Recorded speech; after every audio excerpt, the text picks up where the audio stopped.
ये है लोकसभा और ये है Rajya Sabha. What's the difference? Lok Sabha में 545 एमपीज होते हैं जिन्हें जनता डायरेक्ट वोट करके भेजती है और इसके इलेक्शन हर 5 साल में होते हैं। लेकिन राज्यसभा में 245 मेंबर्स हैं जिन्हें स्टेट के एमएलए इलेक्ट करते हैं और इसके इलेक्शन हर 6 साल में होते हैं। ये है प्रेसिडेंट और ये है prime minister. What's the difference? President को एमपी और एमएलए मिलकर वोट करते हैं और हर लॉ उनके नाम पर पास होता है।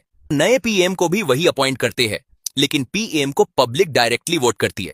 रोज के डिसीजंस और गवर्नमेंट चलाने का काम पीएम और उनकी कैबिनेट करती है। ये है एमएलए और ये है MP. What is the difference? MLA वो नेता होते हैं जो अपने स्टेट के किसी एरिया को रिप्रेजेंट करते हैं और उनका काम स्टेट के इश्यूज और लोकल डेवलपमेंट पर ध्यान देना होता है। लेकिन एमपी वो नेता होते हैं जो अपने एरिया को पार्लियामेंट में रिप्रेजेंट करते हैं और उनका काम पूरे देश से जुड़े मुद्दों पर काम करना होता है।